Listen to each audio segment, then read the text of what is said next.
Always ask me যে sir এখানে বুঝতে পারছি না, আপনি বোঝান। কিন্তু বুঝতে পারলাম না, এগিয়ে গেলাম, ওতে কিন্তু কোনো লাভ নেই। ঠিক আছে? পুরো ভালোভাবে আজকে এইটা তোমাদের ভবিষ্যতে রিসার্চের সব থেকে ইম্পর্টেন্ট টপিক। ঠিক আছে? ফলে ভবিষ্যতে যারা ভাবছো রিসার্চ করবে, হ্যাঁ, আর যারা ভাবছো অন্য কিছু করবে তাতে ঠিকই আছে। এই জন্য শুভঙ্কর চাকরি করবে, তো গুড। চাকরির তো দরকার আজকাল, আজকাল তো আর ইয়ে করা যায় না।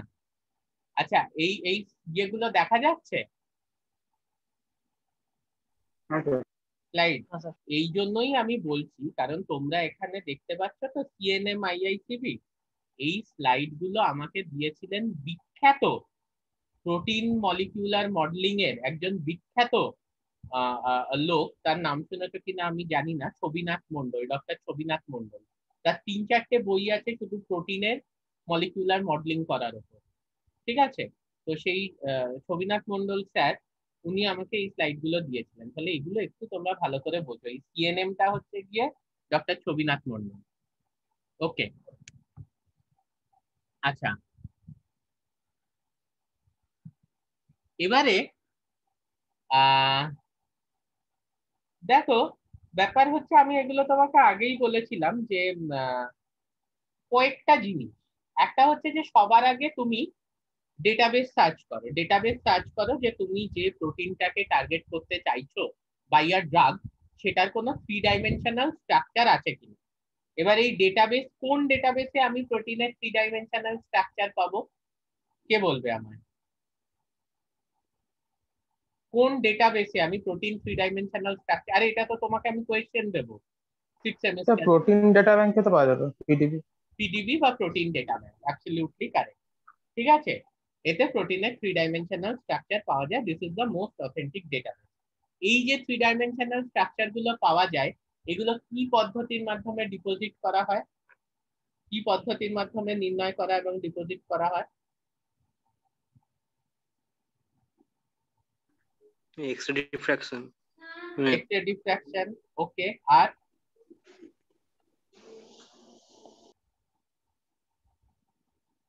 আচ্ছা ধরো আমি একটা কথা বলছি, আমি একটা হোমোলজি মডেলিং এর সাহায্যে, যেটা আমরা এখন করতে চলেছি, একটা প্রোটিনের 3 ডাইমেনশনাল স্ট্রাকচার পেলাম। সেই পিডিবি ফাইলটা কি আমি ডিপোজিট করতে পারি পিডিবিতে? হ্যাঁ কি না, কি মনে হয়? স্যার আরেকবার বলুন, বুঝতে পারলাম না। মানে হোমোলজি মডেলিং, প্রোটিন মলিকিউলার মডেলিং, একটু বেসিক আইডিয়া তো আছে তোমাদের যে বায়ো ইনফরমেটিক্স মানে ইন সিলিকো আমি একটা প্রোটিনের 3 ডাইমেনশনাল স্ট্রাকচার তৈরি করলাম। বায়ো ইনফরমেটিক্স এর সাহায্যে আমি একটা প্রোটিনের 3 ডাইমেনশনাল স্ট্রাকচার তৈরি করলাম। যেটা কিভাবে করে আমি লাস্ট দিন বলছিলাম না, দুটো টেকনিক হয়। একটা হচ্ছে এক্সপেরিমেন্টাল টেকনিক, যেটা হচ্ছে গিয়ে এক্স রে ক্রিস্টালোগ্রাফি বা এনএমআর বা ক্রাই ইলেকট্রন মাইক্রোস্কোপি। আরেকটা হচ্ছে গিয়ে ইনসিলিকো অ্যাপ্রোচ। ইনসিলিকো অ্যাপ্রোচে আমাদের কি আছে, হোমোলজি মডেলিং, থ্রেডিং ইত্যাদি আছে। মানে আমি বায়ো ইনফরমেটিক্স এর সাহায্যে প্রোটিনের 3 ডাইমেনশনাল স্ট্রাকচারটা ডিটারমাইন করছি। আমার প্রশ্ন হচ্ছে যে এই ধরনের বায়ো ইনফরমেটিক্স এর সাহায্যে আমি যদি প্রোটিনের 3 ডাইমেনশনাল স্ট্রাকচার ডিটারমাইন করি, সেটাকে কি আমি প্রোটিন ডেটা ব্যাংকে ডিপোজিট করতে পারবো কি পারবো? না স্যার, পারবো। না স্যার পারবো না পারবো না, কোনটা বুঝলাম না? পারবো না। পারবো না সায়ন বিশ্বাস বলছে। আর কেউ? পারবো নাই মনে হচ্ছে। পারবো না। পারবো নাই মনে হচ্ছে। তুমি আগে আমাকে বলো যে বাকি কি টেকনিক আছে এক্স রে ডিফ্র্যাকশন ছাড়া, যেটার সাহায্যে আমি এক্সপেরিমেন্টাল স্ট্রাকচার ডিটারমাইন করতে পারি, 3 ডাইমেনশনাল স্ট্রাকচার। হ্যাঁ সায়ন দাস, জানো না আর কি পদ্ধতিতে 3 ডাইমেনশনাল স্ট্রাকচার ডিটারমাইন করা যায় প্রোটিনের? Electron microscope. Cryo electron microscopy দিয়ে করা যায়, তবে এখনো পৃথিবীতে cryo electron microscopic structure deposition হচ্ছে না। আর কোনো টেকনিক কেউ জানো না? আর কি টেকনিকে প্রোটিনের 3 ডাইমেনশনাল স্ট্রাকচার ডিটারমাইন করা হয়, এক্সপেরিমেন্টাল টেকনিক? এক্ষুনি তো আমি বললাম, ইন সিলিকো অ্যাপ্রোচ। এনএমআর দিয়ে। Exactly, NMR spectroscopy. অবশ্যই ইন সিলিকোটা তো কোনো এক্সপেরিমেন্টাল টেকনিক নয়, তোমরা একটা জিনিস বোঝার চেষ্টা করো। একটা হচ্ছে যে তুমি এক্সপেরিমেন্টালি স্ট্রাকচার ডিটারমাইন করছো, আর ইন সিলিকোতে হচ্ছে তুমি মডেল তৈরি করছো। বুঝতে পারছো? মানে তোমাকে অরিজিনাল কেমন দেখতে সেইটা আমি তোমার একটা ছবি তুলে দেখলাম, ঠিক আছে, এইটা হচ্ছে গিয়ে এক্সপেরিমেন্টাল ব্যাপার। তোমাকে অরিজিনাল কেমন দেখতে আমি কারুর মুখে শুনে শুনে একটা পোর্ট্রেট আঁকলাম, ওটা হচ্ছে ইন সিলিকো ব্যাপার। দুটোর মধ্যে অনেক ডিফারেন্স আছে। এই ব্যাপারটা ক্লিয়ার হচ্ছে তো? এক্সপেরিমেন্টাল টেকনিক হচ্ছে এক্স-রে ডিফ্রাকশন, এনএমআর স্পেকট্রোস্কোপি এবং আমার ক্রাই ইলেকট্রন মাইক্রোস্কোপি, যেখানে এক্স-রে সাহায্যে কিংবা এনএমআর সিগন্যালের সাহায্যে কিংবা তোমার এনএমআর তো আমি তোমাদের পড়িয়েওছি, এবার তো নিশ্চয়ই এতদিনে তো এনএমআরটা বুঝতে তোমরা পারবে নিশ্চয়ই, কিছুটা হলেও আইডিয়া আছে, কিংবা তোমার electron microscopy at very cryo condition আর ভেরি লো টেম্পারেচার, এর সাহায্যে আমি প্রোটিনের স্ট্রাকচার ডিটারমাইন করছি। This are experimental technique. Okay, I will get a PDB file, যে পিডিবি ফাইলটা, এই জন্যই এগুলো কি অনলাইন হয়, এগুলো পিডিবি ফাইলটা তোমাদের একটু না দেখালে আমারই স্যাটিসফ্যাক্টরি লাগবে না, ঠিক আছে? I will get a PDB file, আমি যে পিডিবি ফাইলটা আর কি ইয়ে করবো, ডিপোজিট করবো পিডিবিতে, মানে আরসিএসবি পিডিবিতে ডিপোজিট করবো। বাট আমার প্রশ্ন হচ্ছে যে আমি যদি ইন সিলিকো অ্যাপ্রোচে একটা হোমোলজি মডেল বানাই, will I get a PDB file? আমাদের কোনো তাড়া নেই, আমরা আস্তে আস্তে বুঝবো, কিন্তু will I get a PDB file? প্রশ্নটা হচ্ছে যে এবার তোমরা জিজ্ঞেস করবে স্যার এই পিডিবি ফাইলটা কি, সেটাই জানি না, তো আপনি এইসব বলার কোনো মানেই হয় না। এক্স্যাক্টলি, তাহলে সবার আগে আমরা একটা পিডিবি ফাইল দেখি। ওকে,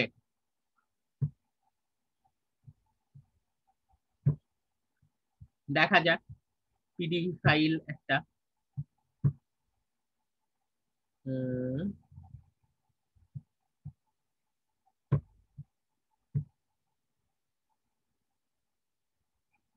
আচ্ছা, দাঁড়াও।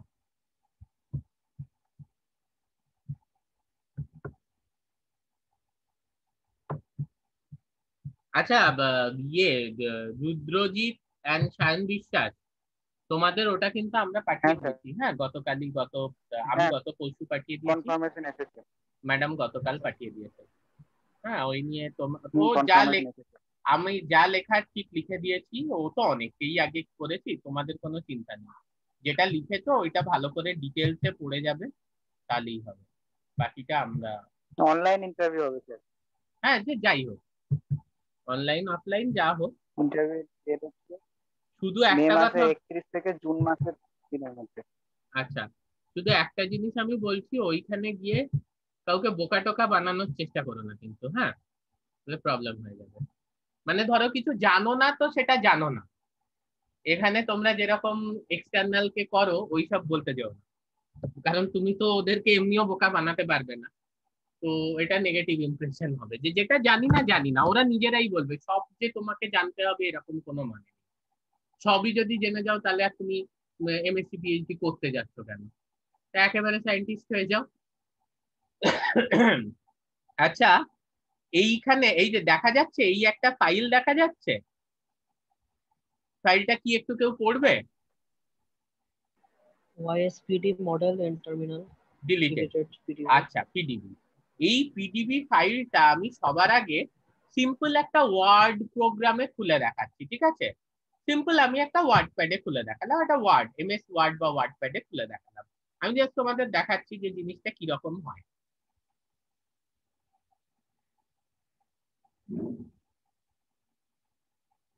এটা দেখা যাচ্ছে? আসেনি স্যার, না স্যার, এখনো দেখা যাচ্ছে না একটা ওয়ার্ড ফাইল? মানে একটা ব্লু স্ক্রিন এসছে লেফট সাইড করে। ও, তারপর এসছে এবার? শেয়ারিং ইজ পজ, কেন পজ? ও, রিজিউম শেয়ার, না দেখা যাচ্ছে, দেখো তো একটা ওয়ার্ড ফাইল। আবার বলছি শেয়ারিং ইজ পজ।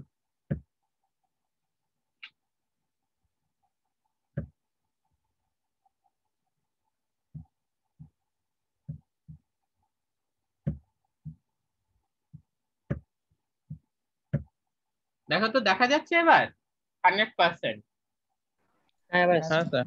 হ্যাঁ। আচ্ছা, কি দেখা যাচ্ছে একটু পড়ো তো। সব থেকে ইম্পর্টেন্ট জিনিস কিন্তু আজকে আমরা পড়ছি। কি দেখা যাচ্ছে? সারা জীবন রিসার্চে এইগুলো কাজে লাগবে। একটু নিজে বুদ্ধি করে বলো তো এটা কি এক্স্যাক্টলি। অ্যামিনো অ্যাসিড সিকোয়েন্স গুলো দেখা যাচ্ছে এখানে। অ্যামিনো অ্যাসিডটা দেখা যাচ্ছে। দেখা যাচ্ছে। অ্যামিনো অ্যাসিডের পজিশন কোথায়, কোন অ্যামিনো অ্যাসিডটা আছে সেটা বলে দেওয়া হবে এখান থেকে। Very good. আরেকটু ডিটেলসে এইটা ধরো গিয়ে হচ্ছে প্রথম অ্যামিনো অ্যাসিডটা কি এখানে? সেরিন। সেরিন। তাহলে এইখানে এই 1 2 3 4 এগুলো কি বলতে পারবে? এইভাবে সাজানো আছে, মানে প্রথমে সেরিনটা আছে, তারপরে আর একটা সেরিন আছে, এইভাবে এটা না হচ্ছে কি? না, একটাই সেরিন। এটা হচ্ছে গিয়ে সেই সেরিনের নাইট্রোজেন অ্যাটমটা। এই দ্বিতীয় অ্যাটমটা হচ্ছে সেরিনের আলফা কার্বনটা। তৃতীয় অ্যাটমটা হচ্ছে গিয়ে আলফা হাইড্রোজেন।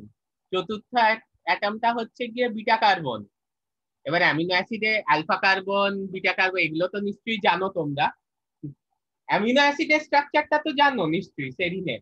হ্যাঁ হ্যাঁ স্যার। একটা হ্যাঁ স্যার। নাইট্রোজেন গ্রুপ আছে, আলফা কার্বন আছে, ঠিক আছে।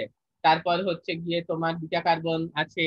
সিমিলারলি এইগুলো হাইড্রোজেন, সেরিনে ওএইচ থাকে, এইটা হচ্ছে গিয়ে ওটা, আর এইটা হচ্ছে গিয়ে সেই এইচটা, ঠিক আছে, বোঝা যাচ্ছে। তারপর এইটা হচ্ছে গিয়ে কার্বক্সাইল কার্বন, কার্বক্সাইল গ্রুপের কার্বন, ডাবল বন্ডেড অক্সিজেন।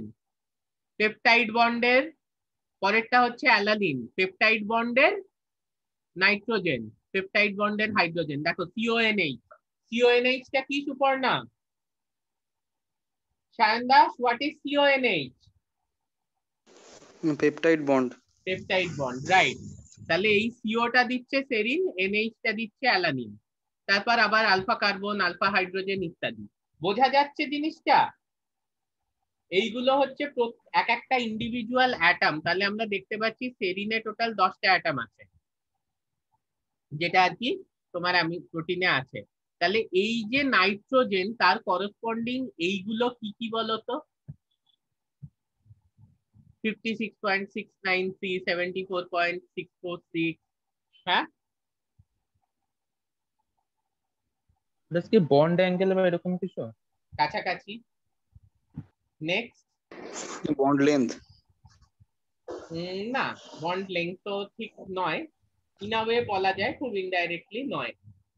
মানে একটা জিনিস বোঝো সায়নদার, তুমি একটা ইন্ডিভিজুয়াল অ্যাটম নিয়ে করছো, তাই তো? সেরিনের যে অ্যামিনো গ্রুপের যে নাইট্রোজেনটা আছে সেটা নিয়ে করছো, তাহলে তুমি 3টে বন্ড লেংথ কি করে পাবে? কোনো একটা অ্যাটমের পাশে যদি 3টে কোঅর্ডিনেট দেয়া থাকে সেগুলো কি হতে পারে? একটু মাথা খাটাও।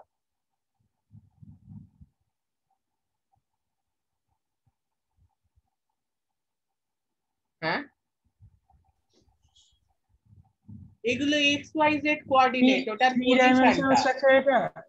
এটা ওর এক্স্যাক্টলি, এটা হচ্ছে যে এক্স ওয়াই জেড কোঅর্ডিনেট, মানে ওর লোকেশনটা, ঠিক আছে। এই যে অ্যাটমটার এটা লোকেশনটা, X coordinate, Y coordinate, Z coordinate. বোঝা যাচ্ছে? কারোর কোনো ডাউট থাকলে বলো।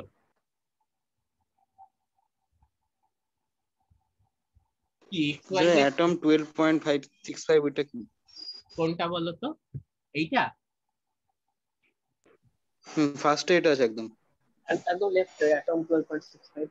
ও আচ্ছা আচ্ছা আচ্ছা আচ্ছা, ওই জিনিসটা হচ্ছে গিয়ে, এটা যেহেতু হোমোলজি মডেল জেনারেটেড স্ট্রাকচার, ওটা তোমার বেসিক্যালি আরএমএসটি ভ্যালু দেখাচ্ছে, রুট মিন স্কোয়ার ডেভিয়েশন, ঠিক আছে। মানে যে তোমার যে এত কমপ্লিকেশনে যেও না, আমি তাও বলে দিচ্ছি। একটা টেমপ্লেট মডেল নেওয়া হয়েছিল তো, সেইখানে যে মডেলটার উপর বেস করে, টেমপ্লেট যে পিডিবিটার উপর বেস করে এই মডেলটা জেনারেট করা হয়েছে, টেমপ্লেট যে পিডিবিটার উপর বেস করে এই মডেলটা জেনারেট করা হয়েছে, সেই পিডিবিটার সাথে, সেই পিডিবির ওই যে অ্যামিনো অ্যাসিডটার সাথে এই এই মডেলের অ্যামিনো অ্যাসিডটার রুট মিন স্কোয়ার ডেভিয়েশনটা কত।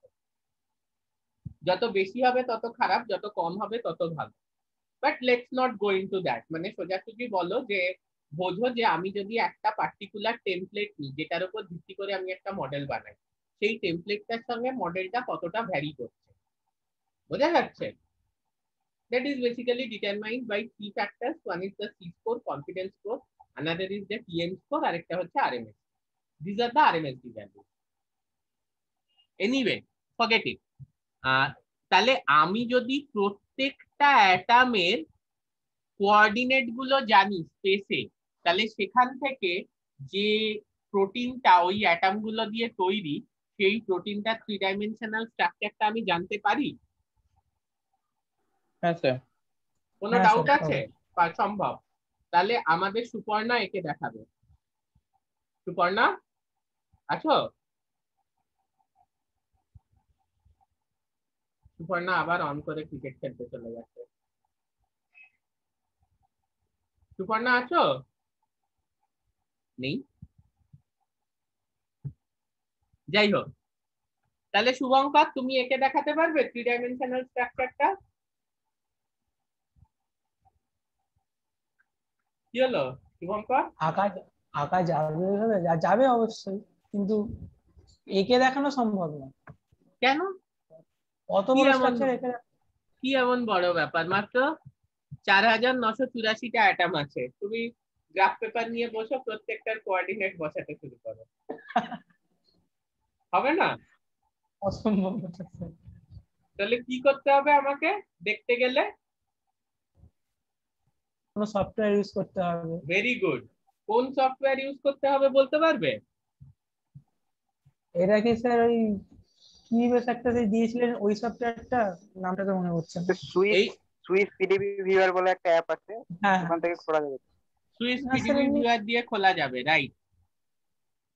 হ্যাঁ, বাট আমরা যেটা ইউজ করি মানে আমাদের মডিফিকেশন এবং পিডিবি যে ফাইল যে স্ট্রাকচারটা পাচ্ছি সেটাকে নিয়ে খেলা করা আর কি, ম্যানিপুলেট করার জন্য। এইখানে একটা জিনিস দেখতে পাচ্ছ যেখানে কার্সারটা আছে, কি নাম লেখা আছে পড়ো তো? কি হলো, কেউ দেখতে পেলে না? কার্সারটা যেখানে আছে দেখা যাচ্ছে? দেখাচ্ছে না, দেখাচ্ছে না স্যার, দেখাচ্ছে না। কার্সারটা তলার দিকে দেখো, তলার স্ক্রিনে দিকে। দেখাচ্ছে না। ও, স্ক্রিনে দেখাচ্ছে না? তলার যে না। বেসলাইনটা দেখাচ্ছে না? So we use a software that is PyMOL কিংবা কাইমেরা। এই সফটওয়্যার গুলোর সাহায্যে দেখতে পারি। এবার আমরা একটু দেখি ওটাকে কিরকম দেখায়। Let's see. হ্যাঁ, ভেরি ভেরি ভেরি ইন্টারেস্টিং। ওকে, এইখানে গেলাম, শেয়ার করলাম, দেখা যাচ্ছে পেজ ওপেন উইথ।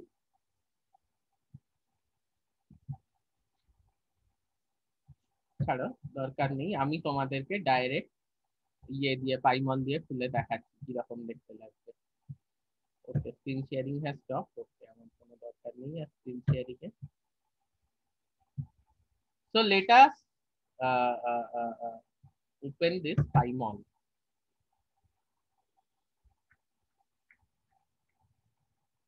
এই জিনিসগুলোই সামনাসামনি পড়ে। এইগুলো কি আর ওই 40 মিনিট টাইম নিয়ে এই ধরে পড়ানো যায়? এইগুলো এত ইয়ে, প্লাস এখানে যেহেতু আমি আছি এখানে এইগুলো পড়ানোর জন্য, তোমাদের একটু সুবিধাও হয়ে যাবে।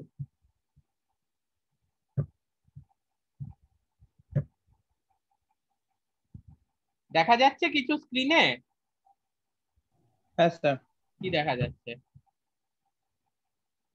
তা পাইমন মলিকুলার গ্রাফিক Pymon। সিস্টেম ওটা। এখানে ফাইল দেখা যাচ্ছে? হ্যাঁ।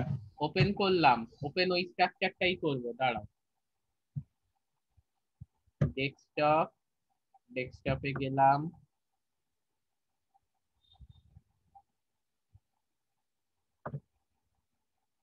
এই আইডিয়া গুলো যদি তোমাদের এই মুহূর্তে হয়ে যায়, তোমরা সিম্পলি ভাবতেও পারবে না যে কতটা আইডিয়া হয়ে গেল। এইখানে তো YSPD এন্ড টার্মিনাল ডিলিটেড দেখা যাচ্ছে তো? হ্যাঁ, হ্যাঁ স্যার। ওপেন করলাম। আচ্ছা, এখানে তলায় একটা স্ক্রিন দেখা যাচ্ছে পাইমল ভিউয়ার লেখা? দেখা যাচ্ছে না, তাই তো? নো প্রবলেম, না স্যার। আমরা আবার কোনো ব্যাপার না, আমরা আবার দেখবো।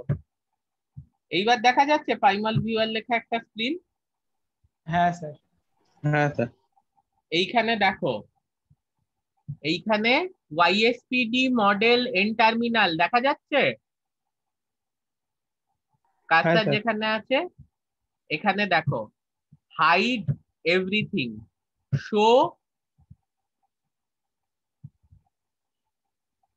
কার্টুন। এইবার দেখো, এবার কি দেখা যাচ্ছে এখানে, দেখা যাচ্ছে কিছু স্ক্রিনের ওপর? হ্যাঁ স্যার, স্ট্রাকচারটা দেখা যাচ্ছে। তো এই রিবন গুলো কি কি? সুপর্ণা আছো? সুপর্ণা ফাঁকিবাজ হয়ে গেছে একেবারে, ক্লাসই অ্যাটেন্ড করে না। এই রিবন গুলো কি কি সায়ন দাস? তো আলফা হেলিক্স। আলফা হেলিক্স, আচ্ছা ভেরি গুড। এইগুলো তারের মতো, এগুলো কি কি? ওগুলো মোটিভ। মোটিভ নয়, ওগুলো লুপ। আর এই যে অ্যারো দেয়া, এইগুলো কি? যে কেউ বলতে পারে। এই যে অ্যারো দেয়া, অ্যারো অ্যারো দেখা যায়, ওগুলো বিটা শিট। Absolutely correct. ঠিক আছে, তাহলে একটা জিনিস দেখো, যে ওই ওয়ার্ড ফাইলটার থেকে আলটিমেটলি কিন্তু এই স্ট্রাকচারটা আমরা পেলাম। তাহলে তুমি যখন এক্সপেরিমেন্টালি স্ট্রাকচার ডিজাইন করছো, সেই স্ট্রাকচারটা তুমি পিডিবি তে ডিপোজিট করছো। আর সিএসবি পিডিবি, তোমাদের কিন্তু ডেটাবেসের সম্পর্কে আইডিয়া থাকতে হবে। তো this is a good thing যে তোমরা এগুলো জানো, বোঝা যাচ্ছে। কিন্তু আচ্ছা, এই ব্যাপারটায় কারোর কোনো ডাউট থাকলে একটু প্লিজ আমায় বলো। কিন্তু স্যার ওখানে অ্যাটমের নিচে একটা নাম্বার দেখাচ্ছিল, ওইগুলো কিসের? মলিকিউলার ওয়েট এরকম টাইপ কিছু? না না না না না, ওই যে প্রত্যেকটা অ্যাটমের নিচে না, অ্যামিনো অ্যাসিডের ক্ষেত্রে, তাই তো? মানে পিডিবি ফাইলে বলছো, তাই তো? হ্যাঁ হ্যাঁ হ্যাঁ। আচ্ছা, ওইটা হচ্ছে গিয়ে আরএমএসডি, রুট মিন স্কোয়ার ডেভিয়েশন। আমি বুঝিয়ে দেবো, হ্যাঁ, মানে যদি কোনোদিনও স্কোপ পাই অবশ্যই বুঝিয়ে দেবো। তোমাদের লেভেলে বোঝানোটা খুব ডিফিকাল্ট, বাট এই আমরা যেটা পড়বো এর থেকেই কিন্তু আমরা জানতে পেরে যাব। আমরা কিন্তু আবার আগামীকাল ক্লাস করব সন্ধ্যেবেলা। একটু টাইমটা দেখে নেবে যে কখন ওই রোজা টোজা গুলো উঠে যাচ্ছে, যাতে ফুলচাঁদও অ্যাটেন্ড করতে পারে। মেবি আমরা 8টা থেকে যদি করি এই অসুবিধা থাকার কথা নয়।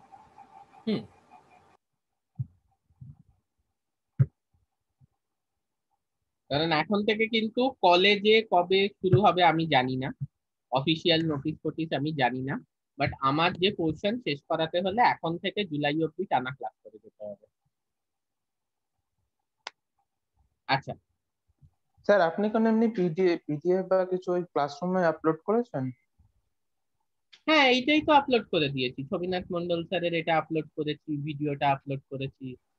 আর ইয়েতে তোমার প্রোটিওমিক জেনোমিক্স এর উপর তো প্রচুর নোটস আছে ক্লাসরুমে। মানে স্যার কোনটাতে, ওই মলিকিউলার বায়োলজি বায়োটেকনোলজি ওটাতে, না আরেকটা যেটা আছে? এইটা তো আমি ওটা তোমায় আমি বলবো বুঝতে না, পারছি না ঠিক। এই তিনটে তোমাকে একটু খুঁজে দেখতে হবে। ক্লাসরুমে ঢুকে কোন ক্লাসরুমে নোটস আছে, তাই না? তুমি দুটো ক্লাস তুমি খুঁজবে, অনার্সের তো দুটো ক্লাসরুমই আছে, দুটো ক্লাস তুমি খুঁজবে, দেখবে পেয়ে যাবে, দুটোতেই আছে। ওকে, এটা ঠিক তো আছে। 30 সেকেন্ডের কাজ। তুমি ক্লাসরুম ওপেন করলে নোটস এর জায়গাতেই নোটস থাকবে, তো তুমি নোটস গুলো ওপেন করে দেখে নিলে কোনটা জেনোমিক্স প্রোটিওমিক্স এর নোটস আছে। আচ্ছা, এইখানে এবার আমরা একটু দেখি, তার মানে যদি আমরা এক্সপেরিমেন্টালি স্ট্রাকচার ডিটারমাইন করি, আমরা সেগুলোকে পিডিবিতে ডিপোজিট করতে পারছি। কিন্তু ইন সিলিকো অ্যাপ্রোচের সাহায্যে যদি আমি স্ট্রাকচার ডিটারমাইন করি, সেই স্ট্রাকচারটাকে কিন্তু পিডিবিতে ডিপোজিট করা যাচ্ছে না। ও সুপর্ণার কিছু হয়েছে? ও বাবা, আই ডিডন্ট সি, ও আমাকে মেসেজ করেছে।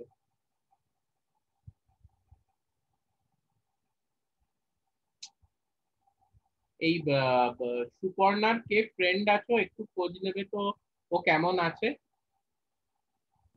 ঠিক আছে।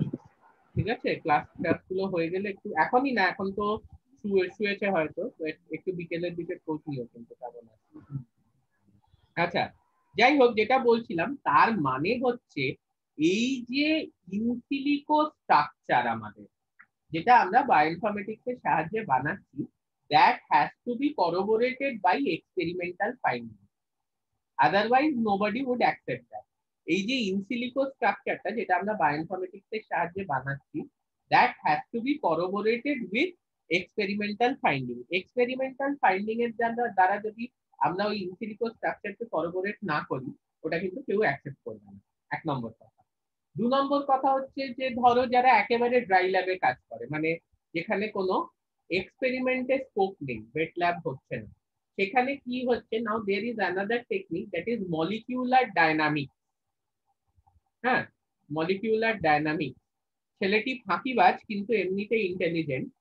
আমাদের শুভঙ্করকে জাস্ট আমি ওটা একটু করতে বলেছিলাম, ও কিন্তু নিজে পড়ে পড়েই বেশ কিছুটা করতে পেরেছিল। And I was very very happy because it's a very difficult technique. Shubhankar নিজে আমি ওকে একটা প্রোটোকল পাঠিয়েছিলাম, সেটা পড়ে পড়ে কিছুটা কিন্তু মলিকুলার ডায়নামিক্স করতে সক্ষম হয়েছিল। তো শুভঙ্কর আমাদের বোঝাবে যে মলিকুলার ডায়নামিক্স এক্স্যাক্টলি জিনিসটা কি।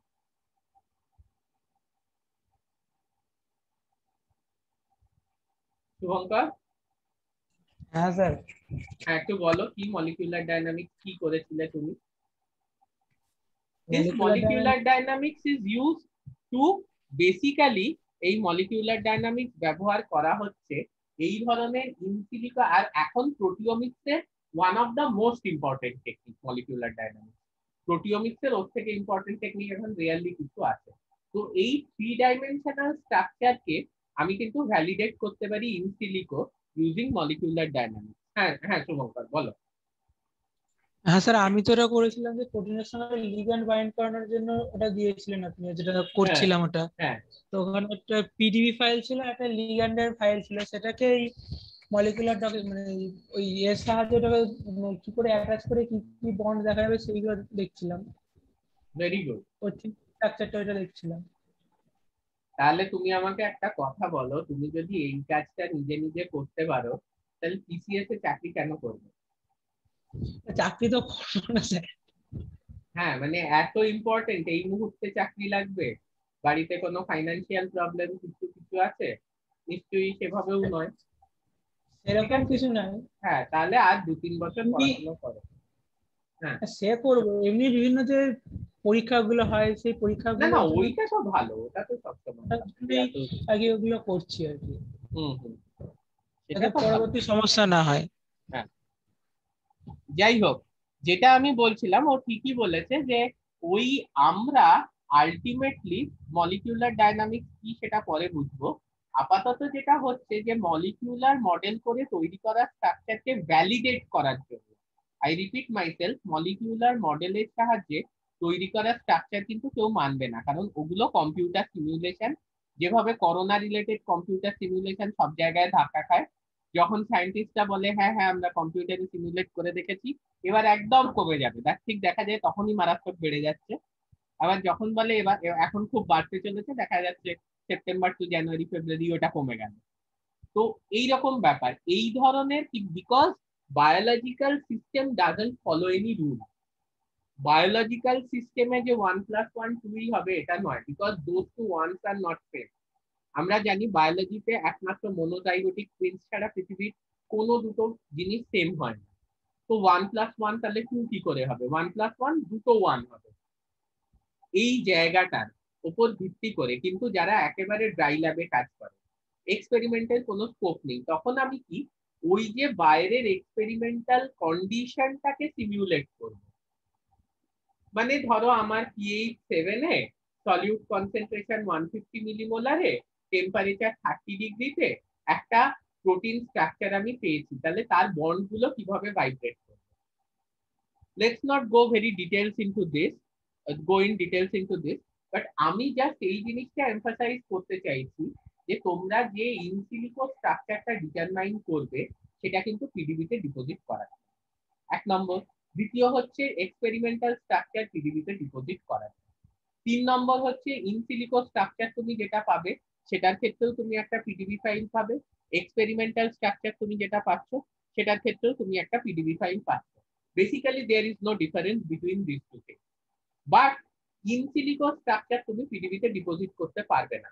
পিডিবি ফাইলটা কি না, একটা পার্টিকুলার প্রোটিনে যতগুলো অ্যামিনো অ্যাসিড আছে সেই প্রত্যেকটা অ্যামিনো অ্যাসিডের করসপন্ডিং যে অ্যাটমস গুলো আছে, ধরো সেরিনের ক্ষেত্রে 10টা, অ্যালানিনের ক্ষেত্রে 8টা হয়তো হবে, প্রত্যেকটা অ্যাটমের কোঅর্ডিনেট দেয়া আছে, মানে তাদের 3 ডাইমেনশনাল পজিশন দেয়া আছে।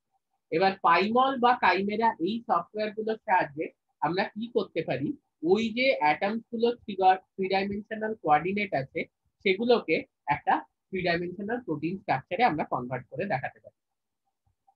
আচ্ছা, 5 নম্বর হচ্ছে গিয়ে যে বাট আমরা যে ইনসিলিকো স্ট্রাকচারটা পেলাম, হ্যাঁ, সেই ইনসিলিকো স্ট্রাকচারটাকে কিন্তু আমার ভ্যালিডেট করতে হবে।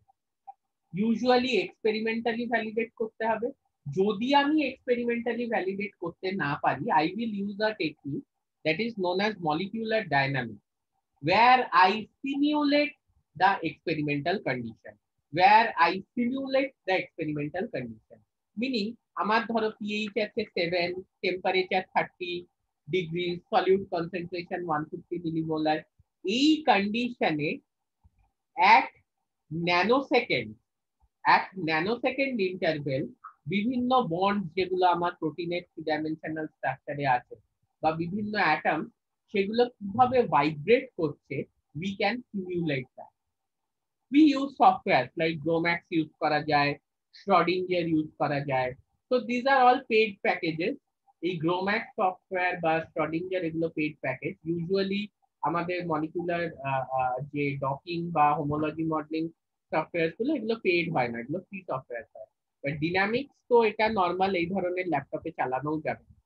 You need a super computer for that. যে কোনো কম্পিউটারে এই ল্যাপটপে চালালে এক্ষুনি বসে যাবে। ওই জন্যই আমি শুভঙ্করকে বলেছিলাম চালাতে, নিজে চালাই। ওকে, তো যাই হোক, মানে বসলে ওই কম্পিউটারটা বসবে, আমারটা কিছু হবে না। যাই হোক, হোয়াট এভার, আমি যেটা বলছিলাম তোমাদেরকে যে এই স্ট্রাকচার যেটা আমরা পেলাম সেটাকে আমাকে আগে ভ্যালিডেট করতে হবে। মলিকুলার ডায়নামিক্স দিয়ে এক্সাক্ট ওই এক্সপেরিমেন্টাল কন্ডিশনটা সিমুলেট করে দেখলাম যে আমি ওই স্ট্রাকচারটা পেতে পারছি কিনা। ঠিক আছে, and then there could be a virtual screening. Virtual screening মানে হচ্ছে যে আমি তো জিঙ্ক ড্রাগ লাইব্রেরি থেকে একাধিক ড্রাগ মলিকিউল পেয়েছি যেটা আমার টার্গেট প্রোটিনকে বাইন্ড করতে পারে। এইবার ভার্চুয়ালি মানে molecular docking, I repeat, virtually মানে মলিকিউলার ডকিং এর সাহায্যে আমি দেখতে পাবো যে কোন ড্রাগ মলিকিউল জিঙ্ক লাইব্রেরি থেকে আমরা পেয়েছি, যেগুলোকে আমরা লিড মলিকিউলসও বলি, সেগুলো আমাদের টার্গেট যে প্রোটিন স্ট্রাকচার আছে তাতে কিভাবে বাইন্ড করছে, কোন জায়গায় বাইন্ড করছে, আর কত অ্যাফিনিটি নিয়ে বাইন্ড করছে। তো by molecular docking technique what we can see is that যে আমাদের যে জিঙ্ক লাইব্রেরি থেকে আমি যে প্রোটিনের লিড মলিকিউলস গুলো কালেক্ট করেছি, এই ড্রাগের যে লিড মলিকিউলস গুলো কালেক্ট করেছি, সেগুলো আমাদের টার্গেট প্রোটিনের সাথে কিভাবে বাইন্ড করছে, মানে what are the kind of interaction, is it polar, is it hydrophobic, কোথায় বাইন্ড করছে, is it binding the protein at the active site or is it binding at a site where it doesn't affect the function of a protein? Is it binding the protein at the active site or is it binding at a site which doesn't affect the function of the protein? কত affinity নিয়ে bind করছে, মানে ও কি ন্যানোমোলার অ্যাফিনিটিতে bind করছে, ও কি micromolar অ্যাফিনিটিতে bind করছে, what is the binding affinity of the protein? So these are the important questions that we have to answer. Okay, তাহলে এই অবধি আজকে আমরা রাখি, কালকে আবার আমরা মিট করছি। Now I have if you have any question you can ask me. Sir molecular docking, হ্যাঁ, টাইম এন্ড अगेन আমাদের ডিসকাশনে আসবে, তো অনেকবারই আমরা এই নিয়ে কথা বলবো। হ্যাঁ বলো, মলিকিউলার ডকিংটা তো সবটাই তো স্যার ভার্চুয়ালি হবে, মানে এক্সপেরিমেন্টাল ওয়াইজ তো হবে না, এক্সপেরিমেন্টাল হবে না, পুরোটাই ভার্চুয়াল হবে। ওটা হচ্ছে এক্সপেরিমেন্টাল লোড কমানোর জন্য। ধরো তুমি 20টা ড্রাগ মলিকিউল পেয়েছো, এবার কি ল্যাবে তুমি 20টা ড্রাগ মলিকিউলকে প্রোটিনের সাথে বাইন্ড করে দেখাবে? অনেক খরচা হয়ে যাবে, দরকার নেই। আমি কম্পিউটারে বসে ওই 20টার সঙ্গে molecular docking, that is also some software, স্ক্যাচডগ, জেডডগ, ঠিক আছে, এরকম অনেক সফটওয়্যার আছে ডকিং সফটওয়্যার, অটোডক্স বিনা যেটা আমরা ইউজ করে থাকি। এই সফটওয়্যারের সাহায্যে আমরা যেটা দেখলাম যে 20টার মধ্যে হয়তো 5টা মলিকিউল ওর অ্যাক্টিভ সাইট বা ফাংশনাল সাইটে বাইন্ড করছে উইথ ন্যানোমোলার অ্যাফিনিটি, বাকি 15টা করছেই না অ্যাক্টিভ বা ফাংশনাল সাইটে বাইন্ড উইথ ন্যানোমোলার অ্যাফিনিটি। তখন ওই 5টা মলিকিউল নিয়ে আর কি আমি ইন ভিট্রো এক্সপেরিমেন্ট করব ল্যাবে। ইজ ইট ওকে? 1 মিনিটের কম সময়। এনি হ্যাঁ, other question? Okay, so we stop here. আমরা কালকে দেখি একটু রাতের দিকে মিট করছি, আমি জানিয়ে দেবো তোমাদের। ওকে ওকে, দি এন্ড নাও।